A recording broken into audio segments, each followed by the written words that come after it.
नमस्कार जोहार, मैं याचना जायसवाल। आप देख रहे हैं न्यूज झारखंड। चलिए जानते हैं सुबह से लेकर शाम तक की झारखंड की तमाम बड़ी खबरों को। झोला छाप डॉक्टर की लापरवाही ने ले ली 2 माह के मासूम की जान, प्राथमिकी दर्ज। धनबाद जिले के कोक प्लांट लोयाबाद पुटकी में एक झोला छाप डॉक्टर की लापरवाही ने 2 माह के मासूम की जान ले ली। बच्चे की मां सीमा देवी ने बताया कि कुछ दिनों पहले उसके बच्चे की आंख में कुछ परेशानी थी, जिसके बाद वह अपने बच्चों को घर के पास के ही झोला छाप डॉक्टर परशुराम शर्मा के पास ले गई। आरोप है कि परशुराम ने उसके 2 माह के बेटे आदित्य की आंखों में गलत दवा दे दी। इससे उसकी आंख पूरी तरह से खराब हो गई है। दवा के कुप्रभाव ने आंख के साथ साथ शरीर के दूसरे हिस्से पे भी असर दिखाना शुरू कर दिया है। महिला ने बताया कि जब वो इस बात की शिकायत करने डॉक्टर परशुराम के पास गई तो वह भला बुरा कहने लगा और महिला को भगा दिया। इसके बाद महिला अपने बच्चे को आंख के विशेषज्ञ के पास ले गई, जहां चिकित्सक ने उसकी आंख पूरी तरह से खराब हो जाने की बात कही। महिला ने 14 अगस्त को झोलाछाप डॉक्टर के विरुद्ध पुटकी थाने में मामला दर्ज कराया है। इधर बच्चे की मृत्यु चेन्नई में हुई है। दरअसल दोनों आंख खराब होने के बाद सीमा देवी अपने बेटे को लेकर चेन्नई के निजी अस्पताल में गई थी, लेकिन इलाज के दौरान वहां उसकी मौत हो गई। महिला चेन्नई से लौट रही है, उसने फोन पर यह जानकारी दी है। झुंड से बिछड़कर गहरे कुएं में गिरे गजराज, 2.5 घंटे का रेस्क्यू, वन कर्मियों ने बचाई हाथी की जान। झारखंड के रामगढ़ जिले के गोलावन क्षेत्र के सेरंगातु गांव में झुंड से बिछड़ा एक हाथी 20 फीट गहरे कुएं में गिर गया। कुएं में गिरने के बाद हाथी जोर जोर से चिंगाड़ने लगा। आवाज सुनकर ग्रामीण जब कुएं के पास पहुंचे तो हाथी को कुएं में गिरा देख तो उनके होश उड़ गए। तत्काल ग्रामीणों ने इस बात की सूचना वन विभाग को दी। वन विभाग की टीम मौके पर पहुंची और जेसीबी के माध्यम से मिट्टी काट कर लगभग 2.5 घंटे के कठिन रेस्क्यू के बाद हाथी को कुएं से बाहर निकाला गया। कुएं से निकलते ही हाथी जंगल की ओर तेजी से भागा। इस दौरान उसने एक बकरी को भी कुचल दिया, जिससे उसकी मौत हो गई। ग्रामीणों ने बताया कि सुबह में हाथी कुएं में गिरा था। बताया गया कि झुंड से बिछड़ा हाथी गांव में खाने की तलाश में आया था, लेकिन इसी बीच खेत के बगल में स्थित कुएं में गिर गया। कुएं में हाथी गिरने की सूचना के बाद सैकड़ों की संख्या में ग्रामीण वहां जुट गए थे। हॉस्टल छोड़ छात्राएं रांची डीसी से मिलने निकली। रोते हुए हॉस्टल से निकली छात्राएं मिल रही सुविधाओं से थी नाराज। सोमवार को समाधान की उम्मीद। शनिवार की देर शाम मांडर स्थित कस्तूरबा स्कूल की 100 से अधिक छात्राएं कैंपस से रोते हुए निकली। वे रांची डीसी से मिलने मांडर से पैदल निकली। वे स्कूल की व्यवस्था से नाराज थीं। उनका कहना है शिक्षकों के अभाव में पढ़ाई भी नहीं होती, खाने की भी व्यवस्था सही नहीं है। इसी वजह से वे रांची डीसी से मिलने निकली थी। देर शाम ऐसे छात्राओं को हॉस्टल से बाहर रहने पर पुलिस की नजर पड़ी। पुलिस ने छात्राओं को रोका, उसके बाद सभी को थाने ले आया गया। यहाँ छात्राओं ने पूरी बात बताते हुए रांची डीसी को बुलाने की जिद पर अड़ गईं। इसकी जानकारी मांडर बीडीओ सुलेमान मुंडरी को दी गई। जानकारी मिलते ही वे थाना पहुंचे और थाना प्रभारी के साथ मिलकर छात्राओं को समझाया। फिर उन्हें रात करीब 10 बजे बस से हॉस्टल पहुंचाया गया। खबरों में आगे बढ़ने से पहले अगर आपने अभी तक इस चैनल को सब्सक्राइब नहीं किया है तो सब्सक्राइब कर लें, जिससे आपको झारखंड की हर छोटी बड़ी खबर के अपडेट मिलते रहें। तो चलिए बढ़ते हैं खबरों की ओर। राज्य में अगले 4 दिनों तक मानसून कमजोर। झारखंड से गुजर रहा मानसून टर्फ, बंगाल से सटे इलाके में बारिश होने का पूर्वानुमान। अगले 4 दिनों तक बारिश का इंतजार करना होगा, ऐसा झारखंड के अधिकांश हिस्से में होने वाला है। केवल बंगाल से सटे इलाके में बारिश हो सकती है। ऐसा इसलिए हो रहा है क्योंकि राज्य में मानसून कमजोर हो चुका है। मौसम विज्ञान केंद्र रांची के वैज्ञानिक अभिषेक आनंद के मुताबिक राज्य में अगले 4 दिनों तक मानसून कमजोर रहने वाला है। यही वजह है कि लोगों को बारिश के लिए मौसम बदलने का इंतजार करना होगा। अगले 24 घंटों में पलामू प्रमंडल को छोड़कर पूरे राज्य में कहीं कहीं हल्की बारिश हो सकती है। मौसम विभाग केंद्र के मौसम वैज्ञानिक अभिषेक आनंद ने बताया कि इन दिनों झारखंड के मानसून टर्फ उत्तर की ओर बिहार से होकर गुजर रहा है। यह गोरखपुर, पटना, बांकुड़ा, दीघा होते हुए दक्षिण में मध्य खाड़ी तक स्थित है। इस वजह से बंगाल से सटे झारखंड के जिलों में कहीं कहीं बारिश होने का पूर्वानुमान है। राज्य में पिछले 24 घंटों के दौरान कई जगहों पर मध्यम दर्जे की बारिश हुई है।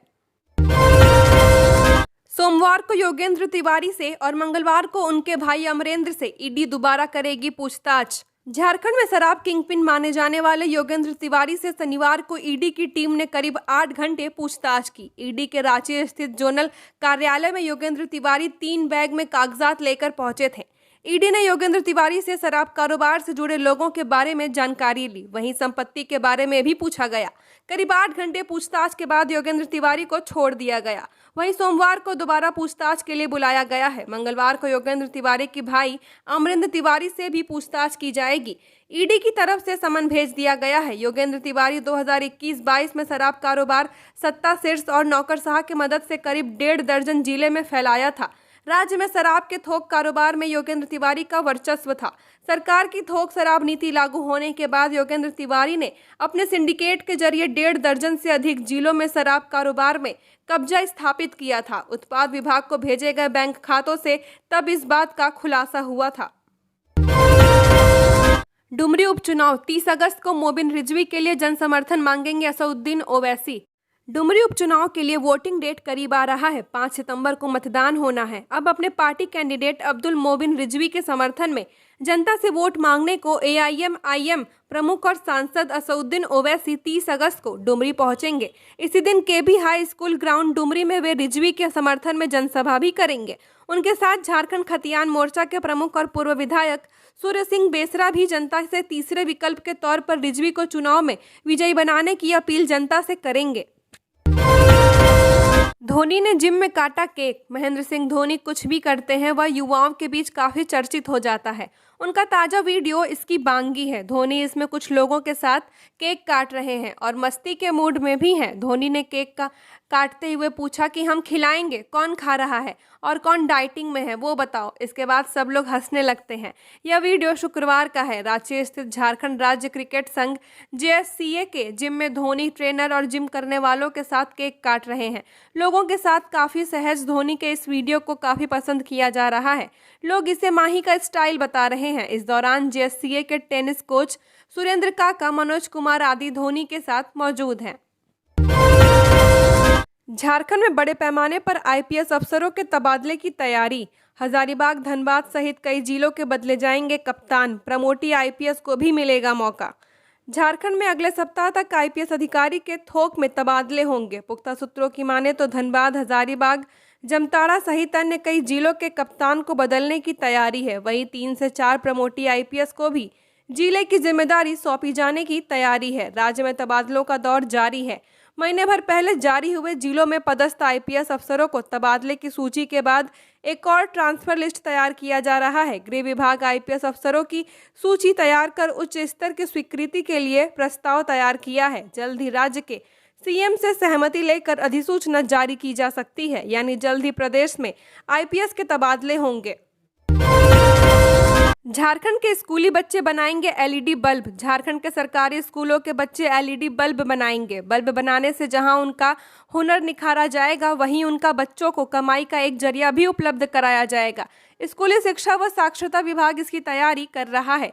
राज्य में बोकारो के +2 हाई स्कूल दातू के छात्र 2020 से ही LED बल्ब बना रहे हैं। वहीं इस योजना को राज्य के अन्य जिलों व स्कूलों में लागू करने की तैयारी है। इसके लिए वोकेशनल के छात्रों को प्रशिक्षित किया जाएगा। 9वीं से 12वीं तक के छात्रों को इसके लिए प्रशिक्षित किया जाएगा। बच्चों द्वारा तैयार बल्ब की आपूर्ति राज्य के स्कूलों में की जाएगी। वर्तमान में बोकारो जिले के +2 हाई स्कूल दातू को जिले के स्कूलों में बल्ब की आपूर्ति करने की जिम्मेदारी दी जा रही है। बोकारो जिले के 1500 स्कूलों में 10-10 LED बल्ब के आधार पर बल्ब की आपूर्ति की जा सकेगी। स्कूली बच्चे LED बल्ब निर्माण के साथ साथ उसकी मरम्मत, बड़ी लाइट के अलावा सोलर लाइट निर्माण भी कर रहे हैं। एक कंपनी ने 1800 बल्ब का ऑर्डर भी दिया है। 54 रुपए में 9 वाट के LED बल्ब दिए जाएंगे। इंसानी दरिंदे ने 8 साल के बच्चे को कुएं में फेंका। पुलिस ने बाहर निकाला मासूम का शव। लोहरदगा जिले के बगडू थाना क्षेत्र के हिसरी गांव में एक व्यक्ति ने 8 साल के बच्चे को कुएं में फेंक दिया, जिससे उसकी मौत हो गई। घटना की सूचना मिलने के बाद बगडू थाना पुलिस ने उस व्यक्ति को हिरासत में लेकर पूछताछ की, जिसके बाद उक्त व्यक्ति की निशानदेही पर कुएं से बच्चे का शव बरामद किया गया। पुलिस ने व्यक्ति को गिरफ्तार कर लिया है। गांव में किसी भी तरह की तनावपूर्ण स्थिति को रोकने के लिए पुलिस बल की तैनाती की गई है। यह घटना शनिवार देर शाम की बताई जा रही है। गांव में अभी भी पुलिस बल तैनात है। शव का पोस्टमार्टम नहीं हुआ है। पुलिस आगे की प्रक्रिया कर रही है। घटना के पीछे की वजह आपसी विवाद बताया जा रहा है। बताया जाता है कि मूल रूप से कुडू थाना क्षेत्र के ओपा गांव निवासी किशोर महली का 8 वर्षीय पुत्र आशीष महली बगड़ू थाना क्षेत्र के हिसरी गांव में अपने मामा नागेंद्र महली के घर में रहता था। इसी बीच आशीष शनिवार की शाम फुटबॉल मैच देखने के लिए गांव में गया हुआ था, जहां से उसे गांव का ही रहने वाला मीर महमूद का पुत्र मीर फारूक बरगला कर अपने साथ ले गया, जिसके बाद उसने गांव के एक कुएं में आशीष को ढकेल दिया। अब होगी एफआईआर की राजनीति। बाबूलाल मरांडी पर 5वां केस दर्ज। बीजेपी नेता ने हेमंत सोरेन पर बोला हमला। झारखंड बीजेपी के प्रदेश अध्यक्ष बाबूलाल मरांडी पर सीएम हेमंत सोरेन और झामुमो अध्यक्ष शिबू सोरेन पर आपत्तिजनक टिप्पणी करने के मामले में एक और एफआईआर दर्ज की गई है। यह बाबूलाल मरांडी के खिलाफ दर्ज की गई 5वीं एफआईआर है। रामगढ़ थाने में यह केस झामुमो के रामगढ़ जिला अध्यक्ष विनोद किस्कू की शिकायत पर दर्ज किया गया है। आरोप है कि बाबूलाल ने राजनीतिक लाभ के लिए समाज और राज्य के नेता के खिलाफ अपमानजनक शब्दों का प्रयोग किया, जबकि किसी को भी यह अधिकार नहीं है। वह किसी भी नागरिक के लिए अपमानजनक शब्दों का प्रयोग नहीं कर सकते। ऐसा करना आपराधिक श्रेणी में आता है, इसलिए बाबूलाल के खिलाफ केस दर्ज करे। पुलिस ने इस शिकायत के आधार पर एफआईआर दर्ज कर ली है। धनबाद से चलने वाली इन ट्रेनों के टाइम में किया जाएगा बदलाव। रूट पर 2 वंदे भारत शुरू करने की योजना। इस साल 1 अक्टूबर से शक्तिपुंज एक्सप्रेस समेत धनबाद की कई ट्रेनों का टाइम टेबल बदला जाएगा। माना जा रहा है कि इस साल नए टाइम टेबल में धनबाद होकर चलने वाली 2 वंदे भारत एक्सप्रेस को भी जगह दी जाएगी। इसमें हावड़ा रांची वंदे भारत एक्सप्रेस के अलावा वाराणसी हावड़ा वंदे भारत ट्रेन को शामिल किया जा सकता है। दोनों वंदे भारत एक्सप्रेस धनबाद होकर चलेगी। सितंबर मध्य तक ट्रेनों की नई समय सारणी को अंतिम रूप दिया जाएगा। इसके लिए मंडल, जोनल और रेलवे बोर्ड स्तर पर काम चल रहा है। पहले 1 जुलाई से भारतीय रेलवे में नया टाइम टेबल जारी होता था। पिछले कुछ वर्षों से 1 अक्टूबर से ट्रेनों का समय बदला जा रहा है। रेलवे की ओर से दुर्गा पूजा से पूर्व हावड़ा और रांची के बीच वंदे भारत एक्सप्रेस चलाने की, रेलवे हावड़ा वाराणसी के बीच धनबाद होकर दूसरी वंदे भारत एक्सप्रेस चलाने पर भी माथापच्ची में जुटा है। लोकसभा चुनाव 2024 से पूर्व इस ट्रेन की भी घोषणा संभव है। लिहाजा रांची हावड़ा वंदे भारत एक्सप्रेस के साथ वाराणसी हावड़ा वंदे भारत का रूट और समय का निर्धारण नए टाइम टेबल में हो सकता है। इसके अलावा अन्य आधा दर्जन ट्रेनों के समय में 5 से 10 मिनट का फेरबदल किया जाएगा। डेंगू को लेकर बड़ी सतर्कता। अस्पतालों को रोज देनी होगी रिपोर्ट। मानसून के दौरान मौसम में आ रहे उतार चढ़ाव की वजह से मौसमी बीमारियां जैसे वायरल फीवर और कंजक्टिवाइटिस आदि का संक्रमण तेजी से फैल रहा है। वहीं डेंगू और चिकनगुनिया के मामले भी लगातार बढ़ रहे हैं। खासकर कोल्हान प्रमंडल के कुछ इलाकों में इन बीमारियों का प्रकोप ज्यादा है। इसे देखते हुए राष्ट्रीय स्वास्थ्य मिशन NHM के मिशन डायरेक्टर आलोक त्रिवेदी ने विशेष निर्देश जारी किए हैं। उन्होंने राज्य के सभी सरकारी व निजी अस्पतालों और मेडिकल कॉलेज में वायरल फीवर के सभी मामलों को लेकर विशेष निगरानी व सतर्कता बरतने को कहा है। निर्देश दिया गया है कि जिन मरीजों के शरीर का तापमान 98.6 डिग्री फ़ारेनहाइट से ज्यादा होगा, उनकी रोजाना रिपोर्टिंग की जाएगी। पलास मार्ट से राखी खरीद सखी मंडल को बढ़ावा दें।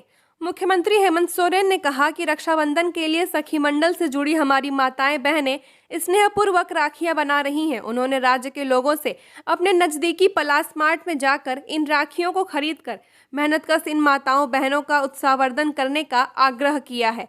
इसमें चिंतामणि देवी ने अपने गांव पंचायत में एक गृहिणी के साथ साथ एक कुशल बिजनेस कॉरेस्पॉन्डेंट सखी के रूप में पहचान बनाई है। रांची के बुढ़मू प्रखंड के कंटकदिरी गांव की चिंतामणि को आज लोग बैंक वाली दीदी कहकर बुलाते हैं। अब कंटकदिरी गांव के ग्रामीणों को बैंक के चक्कर नहीं लगाने पड़ते। उनका बैंक अब चिंतामणि बन चुकी है। गर्व प्रदेश के 2 शिक्षकों को राष्ट्रीय शिक्षा पुरस्कार। झारखंड के 2 शिक्षकों को इस वर्ष राष्ट्रीय शिक्षक पुरस्कार मिलेगा। चतरा के मध्य विद्यालय दीवन खाना के मोहम्मद एजाजुल हक और सैनिक स्कूल तिलया के मनोरंजन पाठक को राष्ट्रीय शिक्षक पुरस्कार से सम्मानित किया जाएगा। केंद्रीय शिक्षा मंत्रालय की संयुक्त सचिव प्राची पांडे ने शनिवार की देर शाम इसकी अधिसूचना जारी कर दी है। बता दें कि राज्य के स्कूली शिक्षा व साक्षरता विभाग ने 3 शिक्षकों के नाम राष्ट्रीय शिक्षक पुरस्कार के लिए भेजा था। इसमें मोहम्मद एजाजुल हक का चयन किया गया। CM school of excellence BPM Verma mines Jamshedpur की डॉक्टर अंजू कुमारी और चतरा के उत्क्रमित हाई स्कूल दवारी गिद्दौर के मनोज कुमार चौबे का भी नाम भेजा गया था, लेकिन उनका चयन नहीं किया जा सका। वहीं सैनिक स्कूल कैटेगरी में झारखंड से मनोरंजन पाठक का चयन किया गया है। झारखंड की 4 महिला हॉकी खिलाड़ियों को जूनियर भारतीय महिला हॉकी टीम कैंप के लिए किया गया आमंत्रित। 31 अगस्त से 28 सितंबर तक साई सेंटर बेंगलुरु में जूनियर भारतीय महिला हॉकी टीम के लिए राष्ट्रीय कैंप आयोजित होगा। इसके लिए झारखंड के 4 महिला हॉकी खिलाड़ियों दीपिका सोरेंग, महिमा टेटे, रोपनी कुमारी और काजल बाड़ा को आमंत्रित किया गया है। चारों ही खिलाड़ी सिमडेगा जिले की हैं। दीपिका सोरेंग और काजल केरसई प्रखंड के करगागुड़ी गांव की हैं, जबकि महिमा टेटे सदर प्रखंड के बड़की छापर गांव की हैं। रोपनी कुमारी ठेठई टांगर प्रखंड के जामबहार की रहने वाली हैं। दीपिका, महिमा और रोपनी कुमारी इसी सप्ताह जर्मनी से 4 नेशन अंडर 21 महिला हॉकी प्रतियोगिता में जूनियर भारतीय महिला हॉकी टीम का प्रतिनिधित्व कर लौटी हैं। चारों भारतीय खिलाड़ियों को कैंप में आमंत्रित करने पर हॉकी इंडिया के महासचिव सह हॉकी झारखंड के सह अध्यक्ष भोलानाथ सिंह, खेलकूद एवं युवक कार्य विभाग के निर्देशक सुशांत गौरव, IAS, हॉकी झारखंड के महासचिव विजय शंकर सिंह सहित हॉकी झारखंड और खेल विभाग के समस्त पदाधिकारियों ने शुभकामनाएं दी हैं। झारखंड की और खबरों के लिए बने रहिए हमारे साथ। हमारे चैनल न्यूज़ झारखंड पर चैनल को सब्सक्राइब करें, साथ बेल आइकन को प्रेस करें। नमस्कार।